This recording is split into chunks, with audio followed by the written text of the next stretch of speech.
Here's Dick Powell as Richard Diamond, private detective.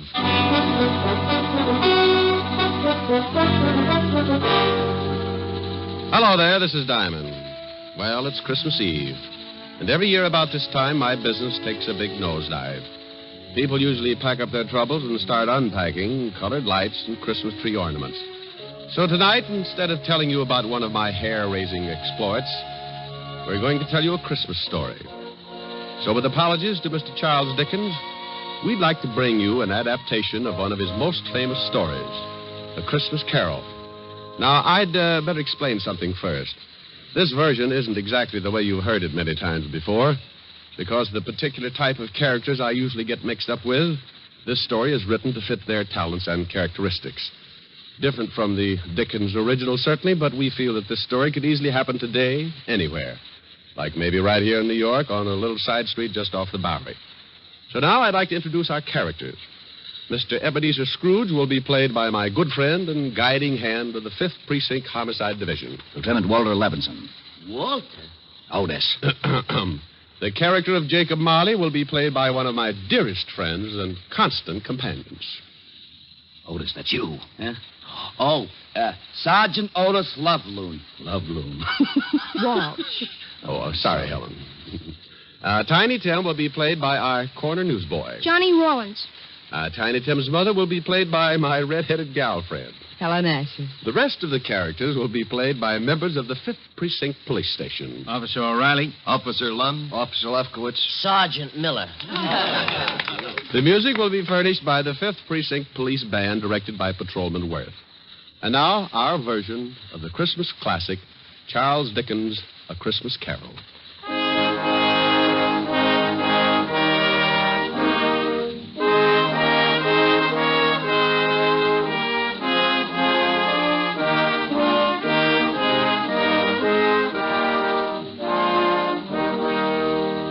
Once upon a time, there was a nasty old guy named Ebenezer Scrooge. He was nasty, all right.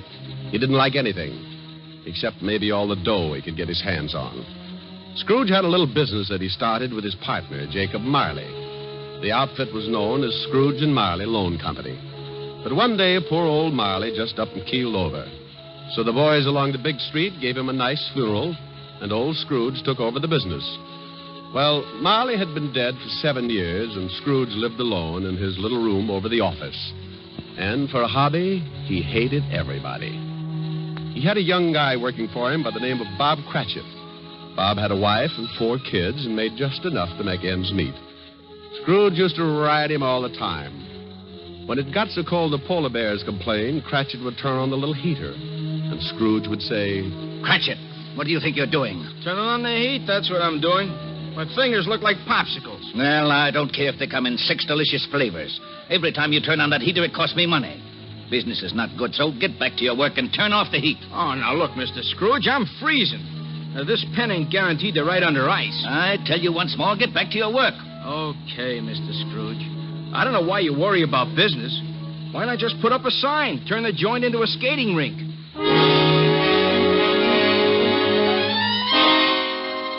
Well, this was no time for any decent guy to act like that. It was Christmas Eve. Along about 5 o'clock, into the office came Scrooge's nephew, Fred.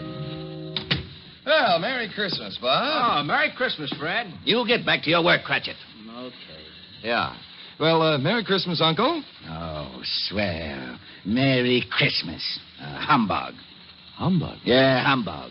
My old man didn't like Christmas, and that's what he used to say.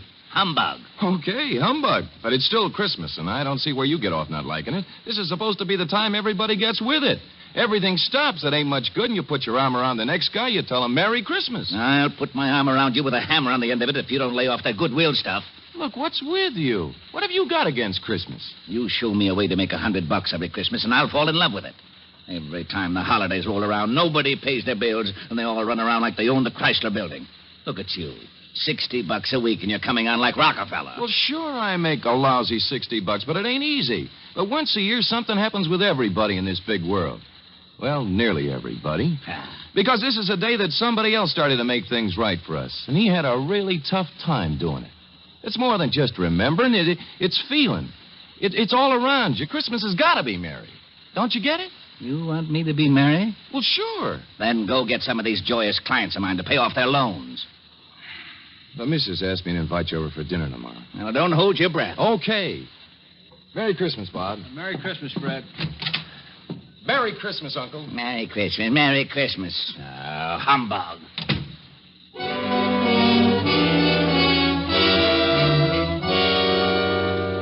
Late that evening, Scrooge went upstairs to his room, the room where Jacob Marley used to stay. It was dark in the little hall, and when Scrooge reached for the door, he looked up at the big brass knocker and saw...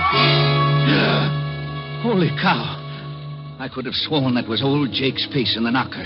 I must be working too hard. So in he went. A little shaky after seeing Jake Marley's face, but he just passed it off his nerves. He closed the door and locked it, then went over and sat down in front of the fireplace. He got a fire going and started to relax.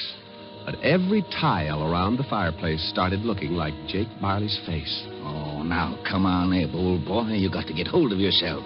This is ridiculous, and I haven't touched a drop in weeks. He got up and walked around the room a few times, then went back and sat down again. He stretched, rested his head on the back of the chair. From somewhere a bell started chiming, and Scrooge sat straight up in his chair. He heard something else, too. Something from downstairs. What the... Oh, now, what is that? What's going on? Who's that? Come on, who's out there? Then all of a sudden it came right through the wall. Marley! Jake Marley. Oh, no. I got to stop eating lobster. Oh, it couldn't be. Hey, what's with you? Who are you? Jake Marley. Who else? You're dead. The deadest. But nevertheless, Jake Marley. His ghost. You're very sharp today, Scrooge, old boy. I don't believe it. You got eyes, ain't you? Yeah, and I got a bad stomach, too. That's who you are. Nothing but a bad case of indigestion. You don't think I'm a ghost, huh? Okay, maybe a good scare will change your mind. Whoa! Oh, no. Stay away from me. I believe you. Sold on the idea? Yeah, but why do you got to come to see me? Regulations. Every man is supposed to live his life and help his buddies. If he don't do it while he's alive, then he's got to do it after he kicks off. Oh! Now, stop that. Hey, what's with all those chains and things you got wrapped around you? Oh, these? Well, this here chain is like my life. Each one of these links is something I did wrong. But why do you have to hold it around with you? Why don't you check it someplace? Scrooge, old boy, when we was in business together, I never took time out to do any good. I just kept making a buck and figured that was enough. Well, now I got to pay for it. I got to haul this chain around and try to make up for all the things I didn't do when I was alive. But why come to me? Because you're going to end up just like me unless we do something in a hurry. Now, I haven't got much time, so you better listen. Oh, I don't want to be like you. I'll listen. Okay. You're going to have 3 visitors. You're going to be haunted by 3 spirits. Oh, no. It's the only way you can keep from being like me. When you hear that bell strike 1, the first one will be here. Well, I got to be going. You won't see me again, but you remember what I told you. So long, Scrooge, old boy. Your goosebumps can relax now. After the ghost took off, Scrooge just refused to believe it. Nuts. It's ridiculous. Humbug. Then he climbed into the sack and was soon snoring up a storm. When Scrooge awoke, it was still dark, and the bell from the church on 53rd Street was striking 12. He laid awake listening and thinking to himself. Oh, just a dream. Ghosts. Bah. Finally, he dropped off again and slept for about an hour. Then the big bell struck 1. 1 o'clock and I don't see no ghost. I knew it was something I ate. Oh, All of a sudden, a big light flashed in the room. The first of the spirits stood before him. Oh, Jake was right. Are you the first spirit that Jake said would come to haunt me? Yeah, you know it. Well, who are you? Me? I'm the ghost of Christmas past. Yeah? How long past? Your past. Come on, we're going to take a walk. Oh, where are we going? Just relax. I'm running this tour. Oh, well, let me get my pants. You got 'em. Hey, they're on me.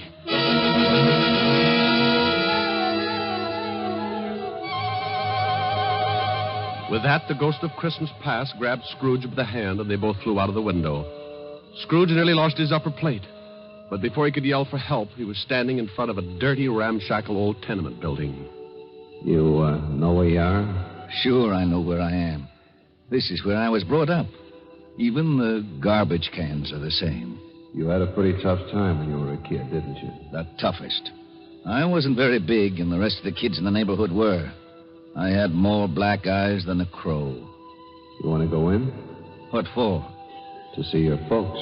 My folks died a long time ago. They're in there now. Come on. Well, the ghost took old Scrooge into the building and showed him a Christmas years past when he was a child with his family. Sure, it was tough living in two little rooms like that, but Scrooge remembered how wonderful it really was. What's the matter, Scrooge? Huh? Oh, got something in my eye. You were pretty lonely when your folks, when they... Yeah. You know, there was a young kid that came around earlier this evening and sang some carols. I wish... Yeah, what do you wish? Oh, nothing. Come on. I want to show you another Christmas. The spirit showed him another Christmas and still another. And you know, no matter how tough Scrooge remembered his childhood had been, it always seemed that Christmas was wonderful. Then the spirit took him to a building down by the river where Scrooge got his first job. They went inside, and seated behind a desk, Scrooge spotted... Fezziwig. Well, I'll be darned. It's old Fezziwig alive again. And there's Dick Wilkins. He was a good boy. We got along great.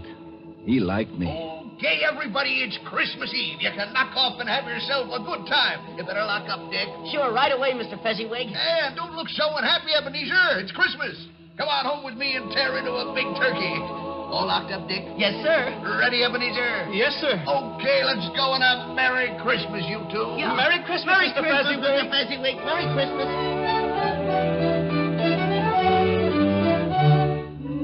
Then the spirit took Scrooge over to Fezziwig's house, and they saw the wonderful party that Mrs. Fezziwig had gotten together.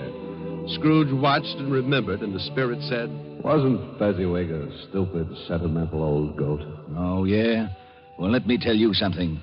He was a great guy, he was. You know... What, Scrooge? I was just thinking about Bob Cratchit, who works for me. I think I'd like to do something for him. You know he's got a wife and 4 kids? Is that right? Yeah, 4 kids. Come on, I've seen enough. Okay, but you gotta see these things if you want to get squared away. And believe me, brother, you need squaring away. Let's go home, Scrooge. Before he knew it, Scrooge was back in his little room, and the spirit was gone. Scrooge was pretty beat, and he climbed into bed and dropped into a heavy sleep.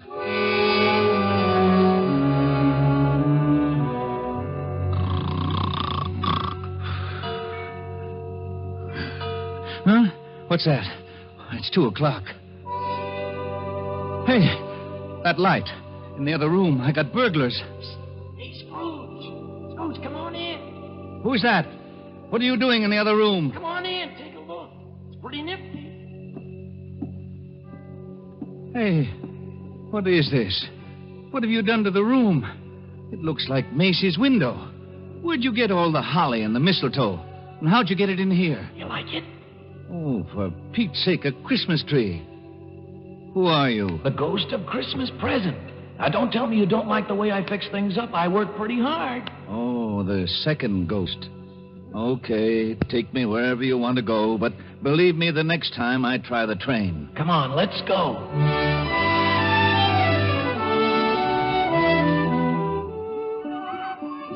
Now, Now, what do you see? Oh, I see bright colored lights. People having a lot of fun. Kids on sleighs. See that building over there? The one with the big wreath on the front door? I got 2020. That's where Bob Cratchit lives. He works for me. Hey, look. There's Bob now. Yes, going into the house. Up all those stairs to the 5th floor. And he's got his little boy on his back. Tiny Tim. Yeah, got polio last summer. Pretty sick little boy. I know.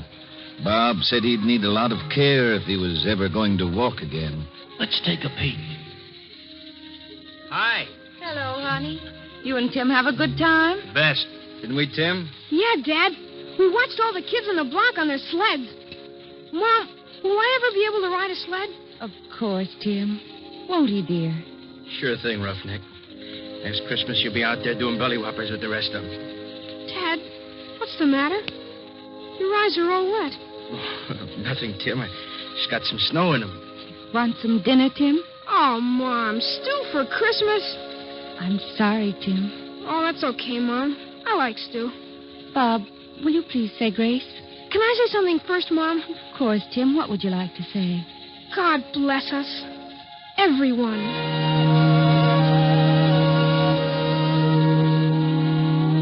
What's the matter, Scrooge, old boy? Got some snow in your eyes, too? Tell me something. Sure, if I can. What about Tiny Tim? Oh, can't say for sure. But if his old man makes enough money next year to get the right doctors, little Tim will get along just fine. But times are tough, aren't they, Scrooge? Yeah. Now the spirit of Christmas present took Scrooge to many places and showed him a lot of happiness and a lot of misery. And finally, back to his little room, and the spirit was gone. Oh, I don't know whether I can take much more of this.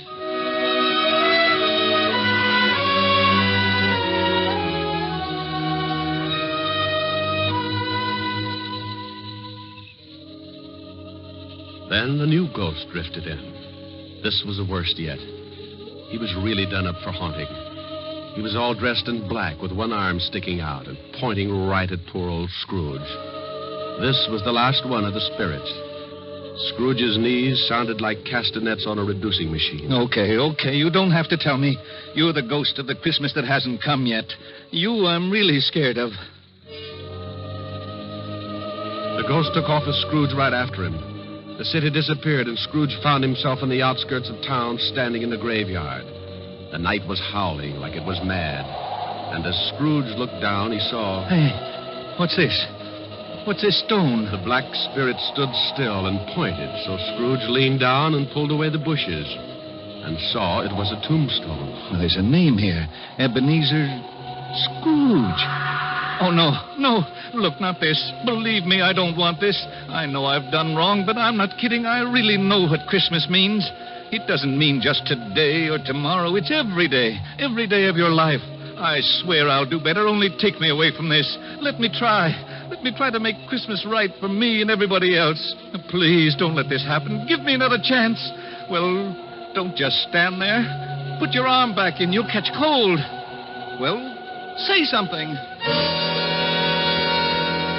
Suddenly, Scrooge dropped to his knees and reached out for the spirit. But something happened. The spirit started to shrink. Then it collapsed. And when Scrooge looked up... What the... My bedpost. My own bedpost. I'm home. Oh, thank goodness. I lived the past and the present and the future, and now I'm home. Hallelujah. Spirits, wherever you are, believe me. From now on, things are going to be different. Oh, yeah. And thanks. Paper! Morning, paper! Hey, boy. Yeah? What day is this? It's Christmas. What's with you? Christmas. Oh, boy. I haven't missed it. The spooks did it all in one night. Boy. Yeah? Oh, it's you, Mr. Scrooge. How many papers have you got? I don't know. Why? Well, here's $5. Throw them away and go have yourself a Merry Christmas. Gee, thanks, Mr. Scrooge. And a Merry Christmas to you. Hey, boy, say that again. Thanks? No, the other. You mean Merry Christmas? Yeah, that's it. Merry Christmas.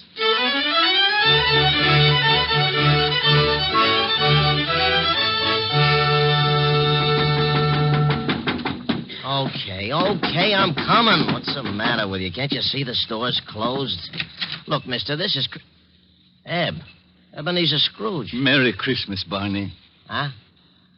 Hey, you been drinking? Not a drop. Well, what's the matter with you? Ain't you going to wish me a Merry Christmas? Sure. Come on in. Wife's upstairs with her mother, but I got a bottle in the back. I think maybe you better have something strong. Look, your grocery store's closed, but you could still sell me a turkey, couldn't you? Well, I don't know. Well, you got a couple, they'll just go to waste. What do you want a turkey for? You've been eating at the automat every Christmas for the last 7 years. Oh, it's not for me. But nevertheless, I have been invited to my nephew Fred's house for a Christmas dinner. Well, then who's the bird for? Bob Cratchit. You know, the young guy that works for me. Oh, yeah. How much you going to charge him? Here's $20. That ought to be enough for the bird. No. It ain't worth that much. You sure you ain't been into something? Well, if it's too much, give the rest to your kid and have him deliver the turkey to Cratchit's house. Huh? Here's the address, and don't tell Cratchit who sent the thing, okay? Okay. Merry Christmas, Barney. Yeah. Merry Christmas.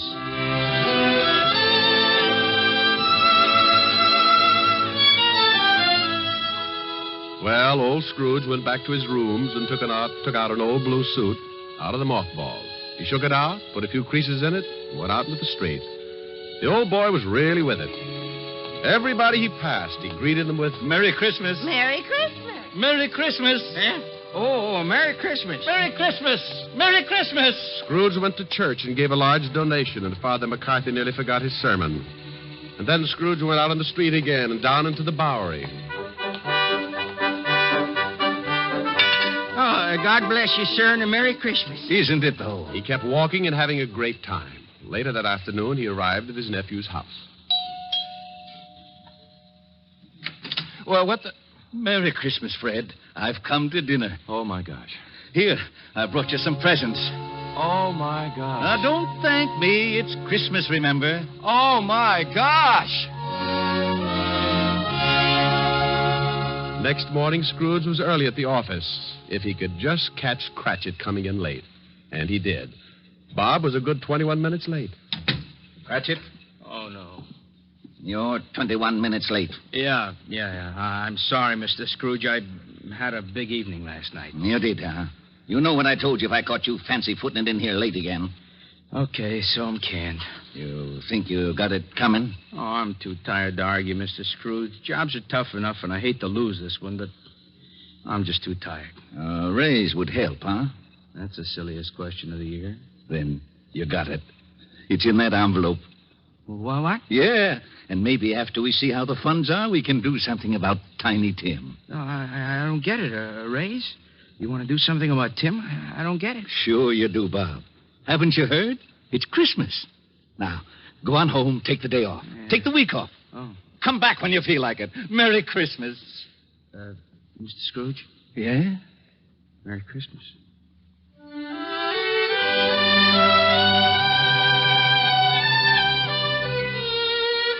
And Scrooge really did it. He was as good as his word, better even. He made it the merriest Christmas ever. And later, things got better, and he took care of Tiny Tim. And sure enough, Tim was out on his sled the next Christmas doing belly whoppers with the best of them. Every Christmas thereafter, all along the big street, it was said, if anyone knew how to make Christmas merry, old Ebenezer Scrooge was that one. And I hope that can really be said about all of us, just like Tiny Tim said. God bless us, everyone. That's right, Tim. God bless us, everyone. Merry Christmas. God bless everyone. Oh, Rick. Yes, Helen? That was wonderful. Not quite the way Dickens wrote it, but it meant the same thing. Oh, you really like it, baby? Oh, I loved it. No reason in the world why old Scrooge couldn't have been living right here today. You've got the spirit, and that's what counts. How did you like it, Walt? Rick, I gotta hand it to you. It was really great. Lieutenant. Yeah, what is it, Otis? How'd I do in the play? You were magnificent, Sergeant. You know, I'll bet if I studied for a couple of weeks, I'd get me a part on Broadway.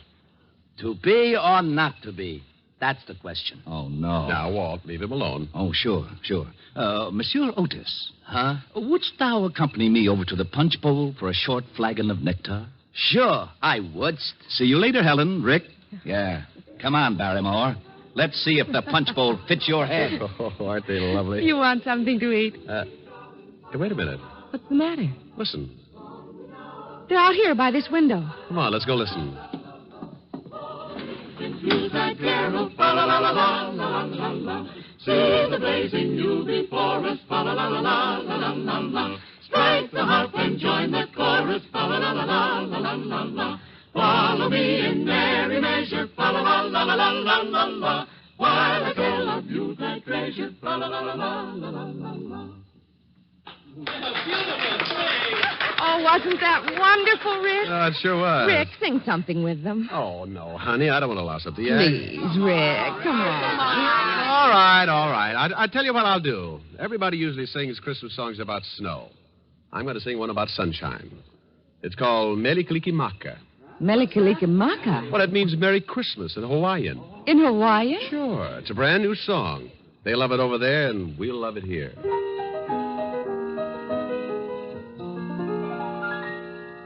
Melikalikimaka is the thing to say, and haolimaka hee-ho. That's our Christmas greeting in Hawaii, and a happy new year, too. With the hope that Christmas may be green and bright, the sun to shine by day and all the stars that night. Melikalikimaka is Hawaii's way to say Merry Christmas to you. With the hope that Christmas may be green and bright, the sun to shine by day, and all the stars that night. Melikalikimaka is Hawaii's way to say Merry Christmas to you.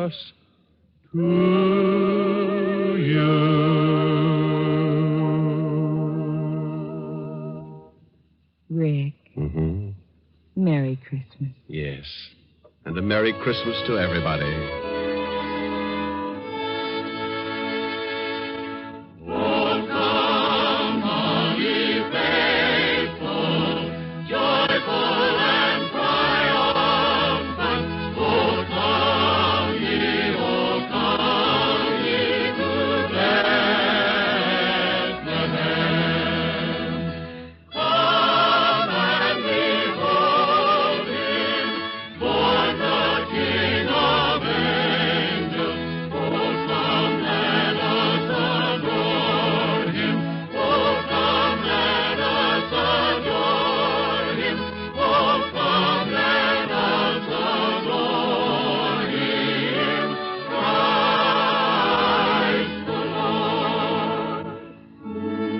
In Wilkes-Barre, Pennsylvania, radio station WBRE today is celebrating its silver anniversary of serving the people of the coal country with better programming. From all of us in Hollywood, congratulations to NBC affiliate WBRE on 25 years of broadcasting and best wishes for another 25. Dick Powell, as Richard Diamond, private detective, will return to the air at a new day and time, Sunday, January 15th. Till then, this is Eddie King relaying our best wishes for the holiday season. Now hear Home for Christmas and Hopalong Cassidy on NBC.